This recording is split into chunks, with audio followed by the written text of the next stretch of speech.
Guyana is a small country with less than 800,000 people in the northeastern corner of South America, bordering the rainforests of Brazil and Venezuela. One of the least densely populated countries on Earth, it is also one of the poorest in the Western Hemisphere. But that is about to change thanks to one of the biggest oil discoveries in years.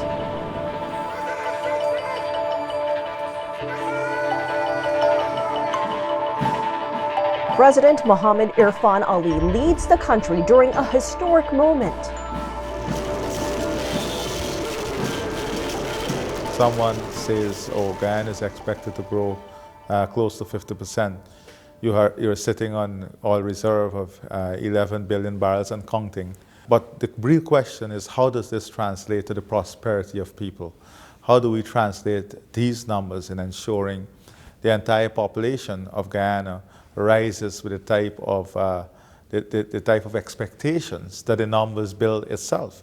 Our plan as we speak is to ensure that we build a national development framework that reflects the immediate needs of people, the immediate needs of the economy, but more important, the transformative agenda that is needed to take the economy into a next level and for future generations. This includes how do we build our industries, our productive sector. The challenge will be to ensure competitiveness while the Guyanese people enjoy the benefits of their newly discovered black gold. So the whole framework of development is about building prosperity, creating opportunities, and expanding the economic platform for Guyana. You know, we also have a tremendous ecotourism product.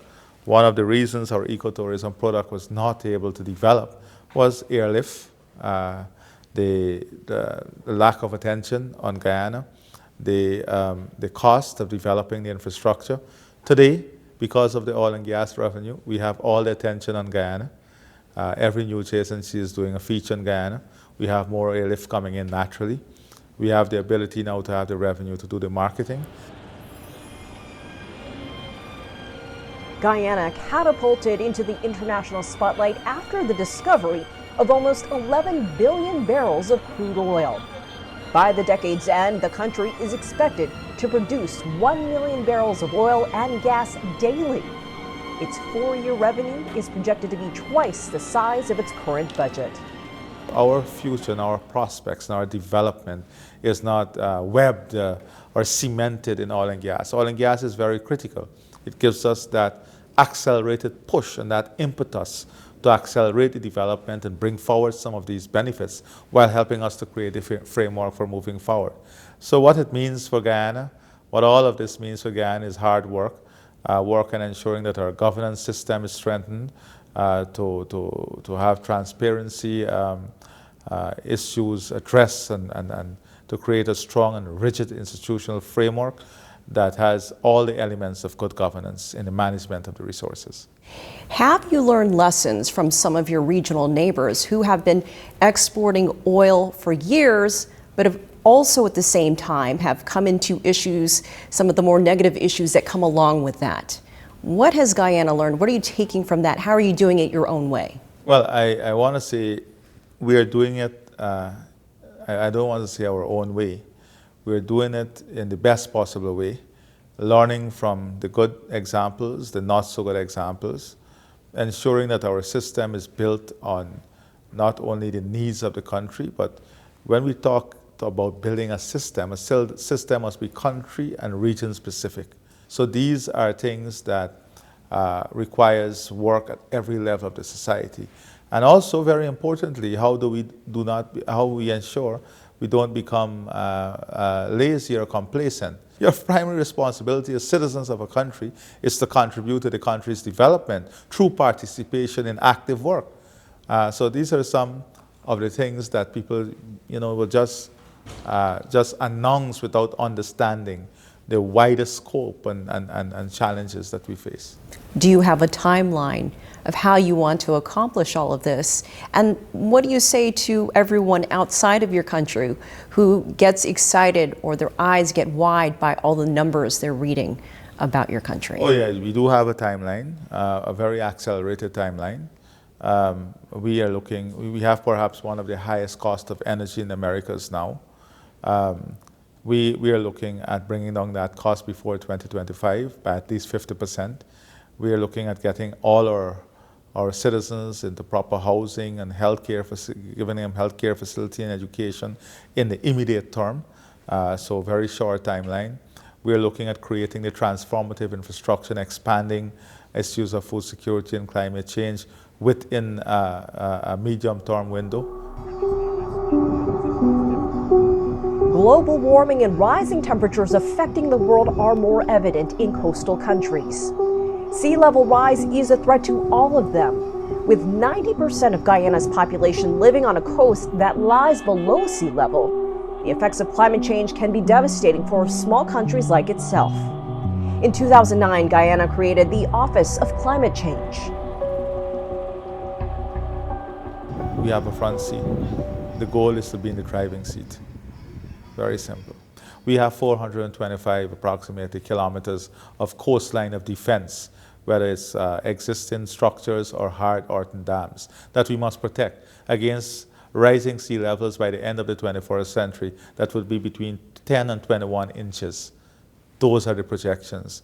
Just to maintain our coastline will cost more than 1.6 billion United States dollars at today's price. Who's going to finance this? We live in a country today where the per capita income is just about 6,000 US dollars compared to where we are sitting today in the US at 36,000 per capita, US dollars per capita. This is a disparity that we have to work on bridging in creating the prosperity and generating the revenue that will mitigate against climate change. Yes, we have sat in the front seat only this year, last year, going through 3 consecutive national floods, seeing our food system destroyed, seeing our drainage system overwhelmed, seeing we're below sea level. So we have experienced it at front seat. But worse yet, we had to find the resources to adapt and to mitigate. We had to find the resources to give back people, take back people to the lands and build back capacity in the system. We have to find the resources. Where is the resources going to come from? So that's the key question. So yes, not only have we been in the front seat, we have been in action on this for a very long time. And our commitment, though, is unwavering. You know, our commitment is unwavering to climate change. We are not going to step back in the back seat. We are going to press forward in the front seat. Guyana's capital, Georgetown, is home to the Caribbean community Caricom, a political and economic grouping of 14 Caribbean states and 1 dependency. Established in 1973, Caricom promotes economic cooperation and integration, representing its members in the international arena. So what would be the one thing you would say to developing countries? The one thing I would say to developing countries is that, listen, we need to press home the point in terms of the disparity. The world today is speaking about resilience, sustainability, and building our country. How do we do this without letting the world understand fully and give us answers, give us an actionable timetable that we're going to fix some of these problems? We can't be talking about equity and equitable development when you have a pandemic and the developing world is standing at the back of the line. Worse yet, the developing world sometimes pay 10 times the price that the developed world pay for a vaccine just to keep our people alive and keep our people safe. We can't continue on a system like this. We can't continue in a system like this and then still speak about sustainability, still speak about equitable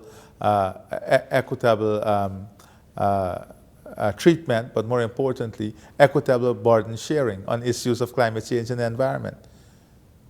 How do we achieve equitable burden sharing on issues of the environment when you have 1 billion people going to bed hungry, you have billions who don't have access to water, you have hundreds of millions of children who don't have access to proper education?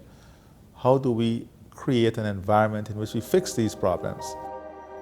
Guyana and China ties go back 50 years, and there are quite a few projects happening as part of the Belt and Road Initiative. Our relationship with China has been built on a foundation of respect and trust. We have had great relationship, great collaboration, cooperation in areas of trade, infrastructure, economic transformation, and also working on major initiatives jointly. So I would say our relationship has the hallmark of great elements that create strong ties. President Ali was born on April 25, 1980. His parents are a Muslim Indo-Guyanese couple from Lenora, Guyana. At age 40, he became the first Muslim and second youngest person to be elected president. Your country has seen a lot of transformation. How would you describe Guyana of 10 years ago and what you think Guyana will look like 10 years from now? We had a long period of dictatorship in Guyana, 28 years of dictatorship. We were an unsustainable country, the second poorest country in the hemisphere. This is what the dictatorship cost us. We had food insecurity. We had very low participation in primary education, extremely low in secondary education. In some areas, our hinterland students or indigenous people had no access when democracy was gained in 1992. We changed all of that without oil and gas. We reduced, let me give you simple numbers that you can understand. Our interest rate for housing, commercial interest rate was close to 40%. That came down to almost 10%. Our inflation was triple digit. It came down to less than 5%. All of that occurred without oil and gas. So you can understand what took place in the type of good management that brought us to that position. Now we are on this new wave of transformation. Guyana, in 10 years, I would like to see the Guyana remaining very humble, our people remaining very hospitable, that we are part of a global system that supports issues of democracy, freedom, that we continue to be leaders on the environment, that our people and the people of the region has great access to healthcare, world-class healthcare and educational services, one in which every children enjoy a prosperous future. A Guyana that is so confident and pregnant with opportunities that our diaspora return home and our country to advance the way we have to advance, our population must grow rapidly.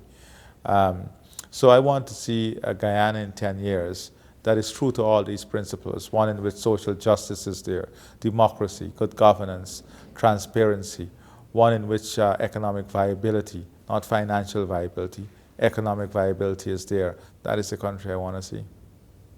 President Ali, thank you so much for joining us on America's Now. Thank you very much for having me. It was a great pleasure being here.